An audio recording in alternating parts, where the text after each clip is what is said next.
Alhamdulillah alladzi nahmaduhu wa nasta'inuhu wa nastaghfiruh wa na'udzu billahi min shururi anfusina wa min sayyiati a'malina. Man yahdihillahu fala mudilla lahu wa man yudlil fala hadiya lahu. Ashhadu an la ilaha illallah wahdahu la syarika lah wa ashhadu anna Muhammadan abduhu wa rasuluh. Ya ayyuhalladzina amanu taqullaha haqqa tuqatih wa la tamutunna illa wa antum muslimun.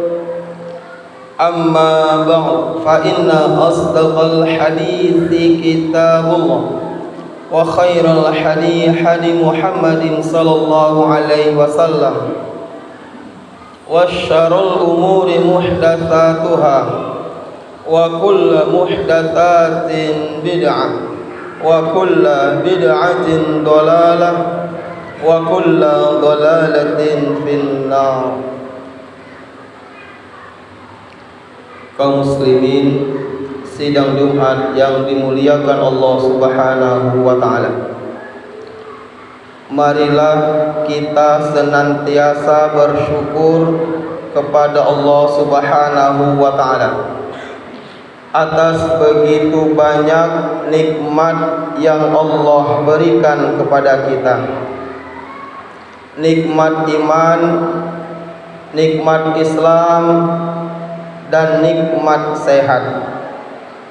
Salawat serta salam semoga tercurahkan kepada baginda Nabi besar Muhammad sallallahu alaihi wasallam, kepada keluarganya, kepada sahabatnya, kepada semua pengikutnya yang istiqomah.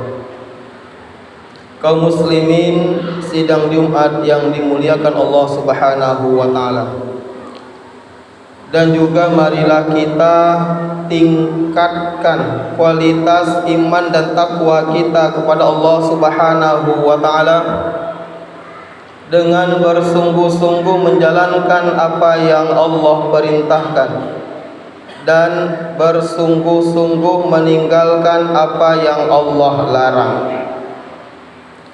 Kaum muslimin rahimakumullah, fenomena yang terjadi pada pemuda-pemudi zaman sekarang adalah mereka saat ini disibukkan dengan game online. Bahkan mereka disibukkan dengan judi online. Bahkan banyak para istri mengeluh yang menjangkiti game online, judi online bukan hanya anak kecil, bukan hanya pemuda-pemudi, bahkan suami mereka pun terjebak dengan judi online dan game online. Mereka disibukkan luar biasa, pemuda-pemudi kita yang mengisi masjid sebagian besar orang tua. Pemuda-pemudinya 1-2 orang. Mereka disibukkan dengan game online. An Abi Hurairah radhiyallahu anhu qala Rasulullah sallallahu alaihi wasallam, min husni islamil mar'i tarku ma la ya'nihi. Rawahu Tirmizi. Di antara ciri sempurnanya iman seseorang meninggalkan hal-hal yang tidak bermanfaat. Kemudian tidak sedikit di antara saudara kita dijanjikan kekayaan, keuntungan yang luar biasa terhadap judi online ini.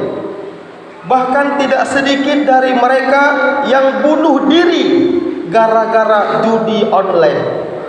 Kita ketahui bersama jamaah sekalian, yang namanya judi itu perkara yang keji. yang kata Allah harus dijauhi. Al-Maidah ayat 90. Ya ayyuhalladzina amanu innamal khamr wal maisir wal ansab wal azlam rijsun min amali syaitan fajtanibuhu la'allakum tuflihun. Kata Allah, ya ayyuhalladzina amanu, hai orang-orang yang beriman, innamal khamr, sesungguhnya minuman keras, wal maisir, judi, wal ansab, berkurban untuk berhala, wal azlam, mengundi nasib dengan anak panah, rijsun, kata Allah, itu perbuatan keji. Min amali syaitan, itu perbuatan syaitan. Fajtanibuhu, maka jauhilah perbuatan itu. La'allakum tuflihun, agar kamu beruntung. Ketika perkara yang sudah jelas Allah sampaikan itu perbuatan rijsun, perbuatan syaitan, ketika kita paksakan bermain judi, kebinasaan, kehancuran, kebangkrutan, perpecahan yang akan kita dapatkan.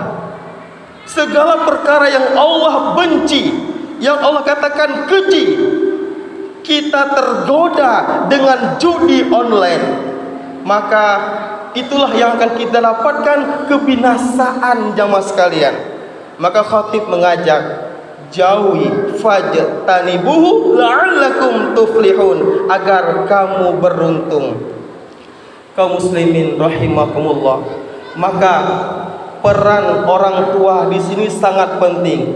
Bagaimana menyelamatkan pemuda-pemudi kita yang begitu sibuk dengan judi online, yang begitu sibuk dengan game-game online, sehingga ketika azan zuhur berkumandang mereka tak peduli, keasyikan bermain game-game online. Maka peran orang tua sangat penting, ketegasan orang tua sangat penting. Orang bijak berkata, harta yang paling agung, harta yang paling mulia di sisi Allah, memiliki anak yang soleh dan soleha, pemuda-pemudi yang soleh dan soleha.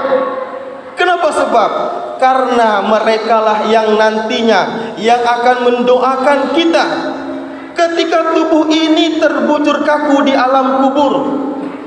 Anak yang soleh solehalah yang akan senantiasa mendoakan kedua orang tuanya ketika terbungkus dengan kain kafan. Anak yang soleh soleha, pemuda-pemudi yang soleh soleha akan keluar dari mulutnya, Rabbighfirli wali walidayya warhamhuma kama rabbayani shaghira. Ya Allah, ampunilah dosaku ya Allah, dosa ibu bapakku ya Allah. Sayangilah mereka sebagaimana mereka telah menyayangiku sewaktu aku masih kecil.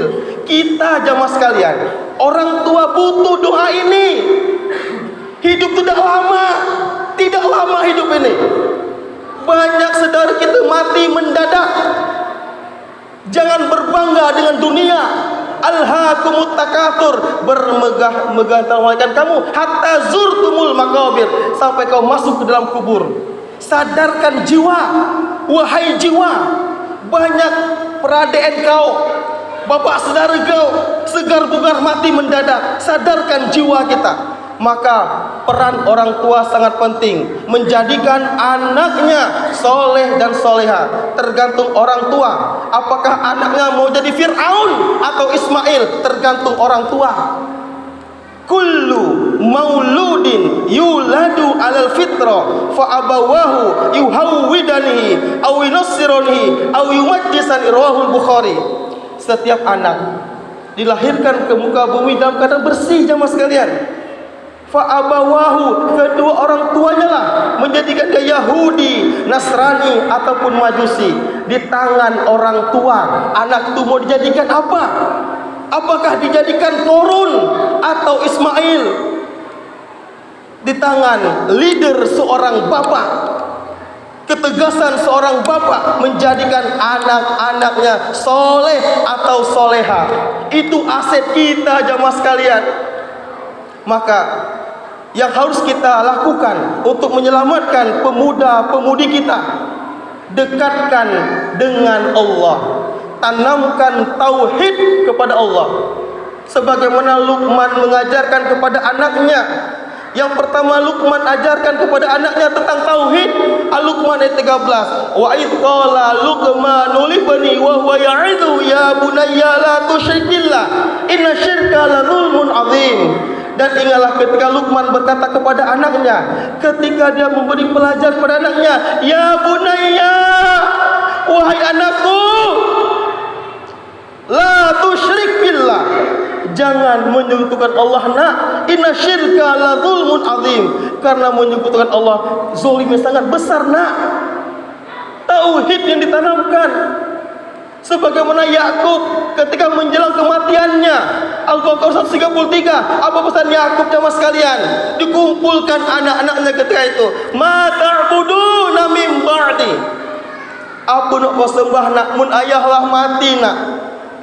Yakub khawatir ketika keturunannya sepeninggalan dirinya, anaknya jauh dari Allah, jauh dari Al-Quran, jauh dari masjid. Itu yang Yakub khawatirkan. Bukan mata kulu nami ba'di, bukan. Urusan perut tidak dikhawatirkan orang soleh zaman dahulu. Yang dikhawatirkan iman, tauhid yang dikhawatirkan orang soleh zaman dahulu. Kaum muslimin rahimakumullah, tanamkan tauhid. Yang kedua, ajarkan anak kita Al-Quran.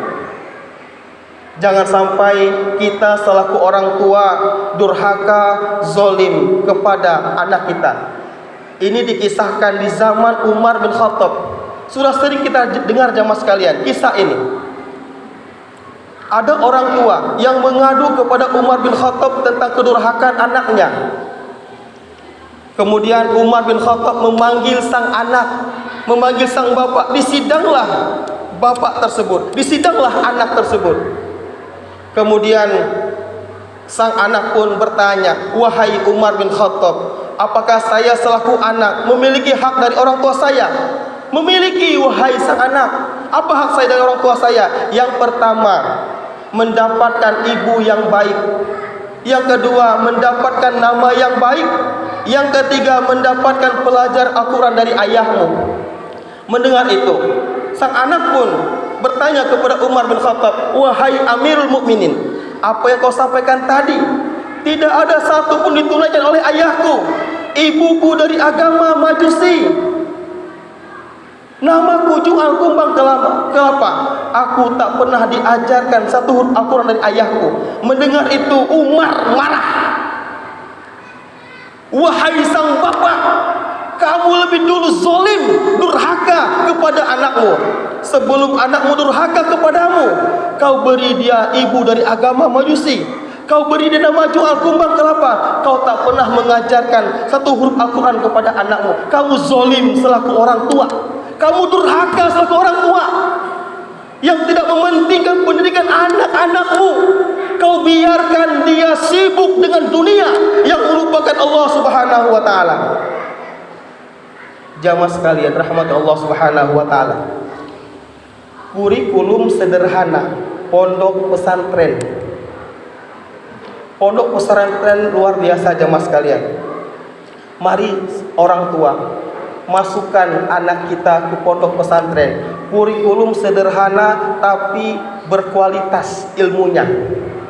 Di pondok pesantren diajarkan Al-Quran, diajarkan hadis, diajarkan ulumul Quran, diajarkan bahasa Arab, diajarkan doa, diajarkan sholat, diajarkan karakter akhlak yang mulia. 24 jam sampai ustaz-ustazanya mengawasi dirinya. Tidak boleh megang HP. Mereka tidak liar. Maka khotib sampaikan, kita seorang tua sayangi anak kita dengan masukkan ke pondok pesantren. Setidak-tidaknya ketika kita meninggal dunia, mereka yang menjadi imam sholat jenazah, mereka fasih membaca doa Rabbi ghfirli wa liwalidayya warhamhuma kama rabbayani shaghira. Kita butuh doa mereka. Kita butuh doa mereka jemaah sekalian. Maka kurikulum sederhana tapi berkualitas luar biasa. Mereka sejak awal menghafal hadis, menghafal Quran, diajarkan bahasa Arab. Seluruhnya ilmu-ilmu agama diajarkan. Bukan hanya ilmu agama, karakter, akhlak diajarkan. Bagaimana adab orang tua kepada anak, anak kepada orang tua, kepada sahabat. Semuanya diajarkan. Jangan sia-siakan aset kita yang berkualitas, masukkan ke pondok pesantren. Insya Allah mereka berkualitas secara keilmuannya. Mereka diajarkan berakhlakul karimah. Mudah-mudahan anak kita anak yang soleh dan soleha. Yang ketiga, perintahkan dia solat. Muru auladakum bis solati idza balagus sab'an. Perintahkan anakmu mengerjakan solat umur 7 tahun dan pukul dia ketika 10 tahun tidak mau mengerjakan solat, dan pisah tempat tidur mereka. Hadis Ahmad. Kaum muslimin sidang Jumat yang dimuliakan Allah Subhanahu wa taala. Maka kebanggaan kita selaku orang tua tidak lain tidak bukan ketika memiliki cucu, anak yang soleh dan soleha, yang akan senantiasa mendoakan kakeknya, mendoakan orang tuanya ketika terbujur kaku di alam kubur. Itu kebanggaan seorang kakek, itu kebanggaan seorang ayah, seorang ibu ketika memiliki anak yang soleh dan soleha. Ukuran kesuksesan, ukuran kehebatan kesuksesan adalah takwa. Inna akramakum indallahi atqakum. Orang yang paling mulia sisi Allah, orang yang paling bertakwa kepada Allah. Di sini tidak disebutkan ukuran kesuksesan dengan harta. Kalau ukuran dengan harta, Qarun paling sukses hidupnya. Di sini tidak disebutkan ukuran kebahagiaan, kesukses dengan jabatan. Kalau ukuran sukses dengan jabatan, Fir'aun, Namrud paling sukses hidupnya. Maka standar suksesan kita bertakwa kepada Allah Subhanahu wa taala. Barakallahu li wa lakum fil Qur'an azim fastaghfiru innahu wal ghafurur rahim.